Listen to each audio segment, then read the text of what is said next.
But now finding myself the seventh speaker out of 8 in what must already seem a rather long evening to you, I rather feel like Henry VIII's last wife. I more or less know what's expected of me, but I'm not sure how to do it any differently. Perhaps what I should do is really try and pay attention to the arguments that were advanced by the opposition today. We had, for example, Sir Richard Ottaway suggesting, challenging the very idea that it could be argued that the economic situation of the colonies was actually worsened by the experience of British colonialism. Well, I stand to offer you the Indian example, Sir Richard. India's share of the world economy when Britain arrived on its shores was 23%. By the time the British left, it was down to below 4%. Why? Simply because India had been governed for the benefit of Britain. Britain's rise for 200 years was financed by its depredations in India. In fact, Britain's industrial revolution was actually premised upon the deindustrialization of India. The handloom weavers, for example, famed across the world, whose products were exported around the world, Britain came right in. There were actually these weavers making fine muslin, light as woven air, it was said. And Britain came right in, smashed their thumbs, broke their looms, imposed tariffs and duties on their cloth and products, and started, of course, taking the raw materials from India and shipping back manufactured cloth, flooding the world's markets with what became the products of the dark and satanic mills of Victorian England. That meant that the weavers in India became beggars, and India went from being a world-famous exporter of finished cloth into an importer, went from having 27% of world trade to less than 2%. Meanwhile, colonialists like Robert Clive bought their rotten boroughs in England on the proceeds of their loot in India, while taking the Hindi word loot into their dictionaries as well as their habits.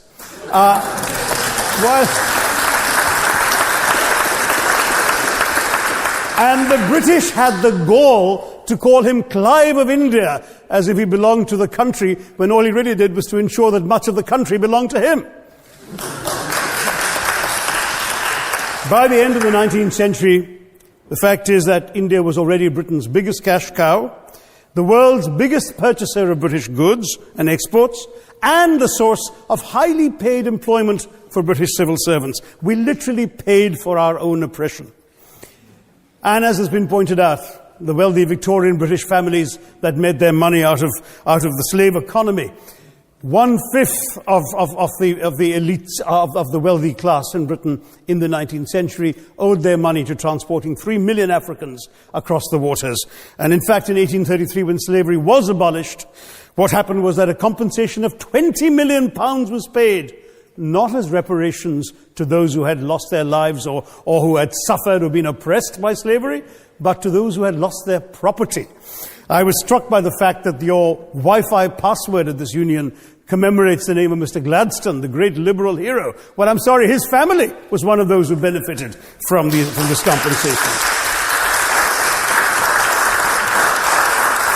Staying with India, between 15 and 29 million Indians died of starvation in British-induced famines. The most famous example, of course, was the Great Bengal Famine during the Second World War, when 4 million people died because Winston Churchill, deliberately as a matter of written minuted policy, proceeded to divert essential supplies from civilians in Bengal to sturdy Tommies and Europeans as reserve stockpiles. He said that the starvation of anyway underfed Bengalis mattered much less than that of sturdy Greeks. This is Churchill's actual quote. And when conscience-stricken British officials wrote to him, pointing out that people were dying because of this decision, he peevishly wrote in the margins of the file, "Why hasn't Gandhi died yet?"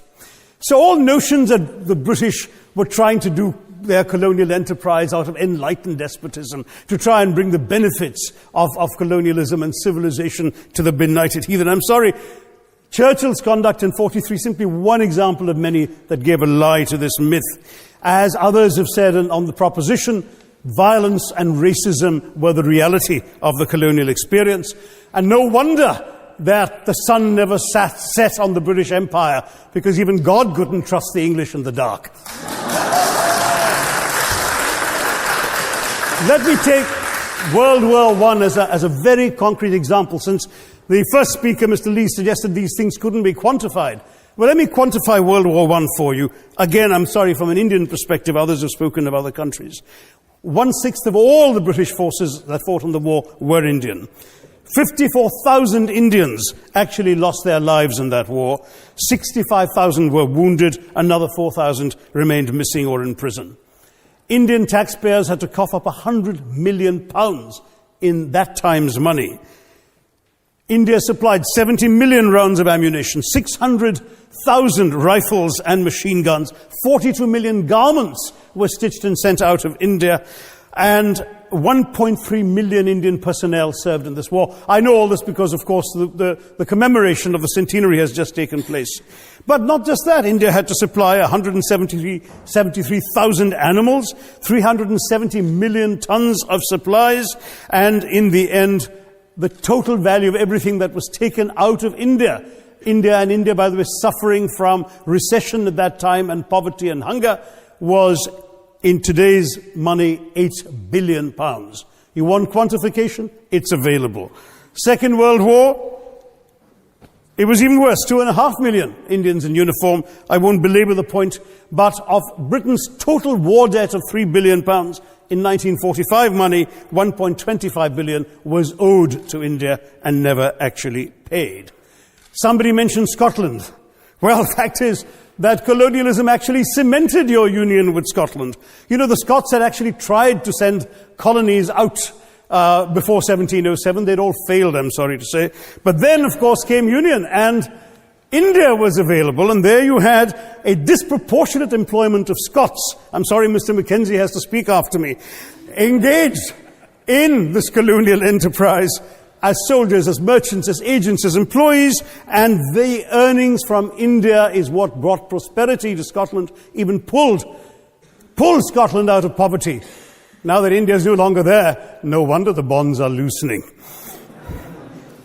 Now, we've heard other arguments on this side. There's been a mention of the railways. Well, let me tell you, first of all, as my colleague, the Jamaican High Commissioner, has pointed out, railways and roads were really built to serve British interests and not those of the local people. But I might add that many countries have built railways and roads without having had to be colonized in order to do so.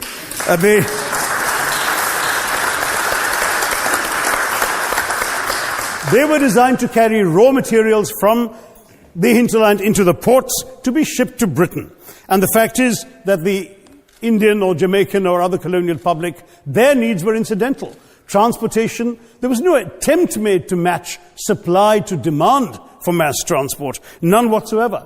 Instead, in fact, the Indian railways were built with massive incentives offered by Britain to British investors, guaranteed out of Indian taxes paid by Indians, with the result that you actually had 1 mile of Indian railway costing twice what it cost to build the same mile in Canada or Australia, because there was so much money being paid in extravagant returns. Britain made all the profits, controlled the technology, supplied all the equipment, and absolutely all these benefits came as private enterprise, British private enterprise, at public risk, Indian public risk.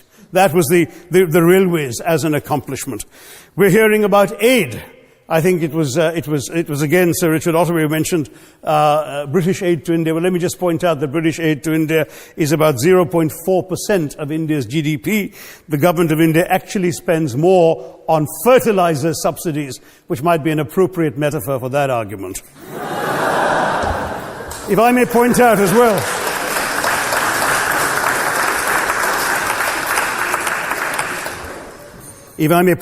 well, that as my fellow speakers from the proposition have pointed out, there have been incidents of racial violence, of loot, of massacres, of bloodshed, of transportation, in India's case, even of one of our last Mughal emperor.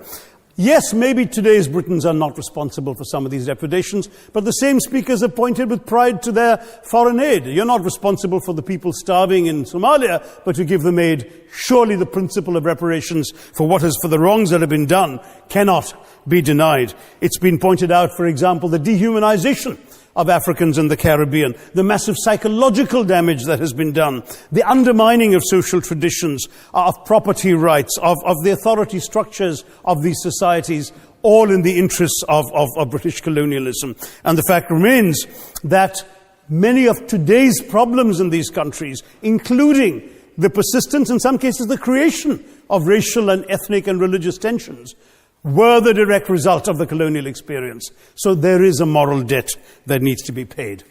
Someone challenged reparations elsewhere. Well, I'm sorry, Germany doesn't just give reparations to Israel.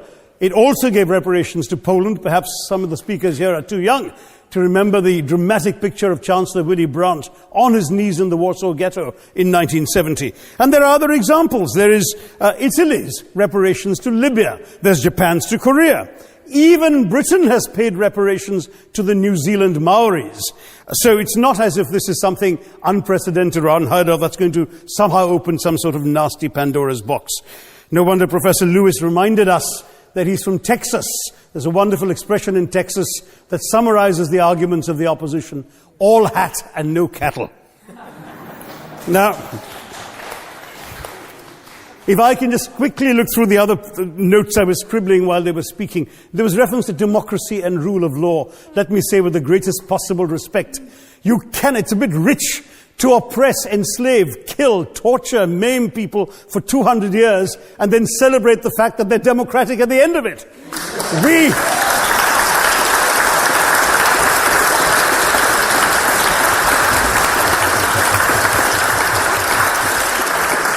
We were denied democracy, sir. We had to snatch it, seize it from you. With the greatest reluctance, it was conceded in India's case after 150 years of British rule, and that too with limited franchise. Yes, indeed, ma'am. The opposition spoke quite highly of Greek and Athenian democracy on which the West should pride itself, and spoke of liberty and equality in that same name.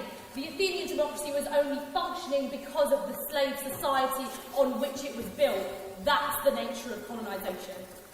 All right, I don't think that needs contradiction, not from me at any rate. But if I may just point out, I think the argument made by a couple of the speakers, the first speaker, Mr. Lee in particular, conceded all the evil atrocities of colonialism, but essentially suggested that reparations won't really help. They won't help the right people. They'll be used as a propaganda tool.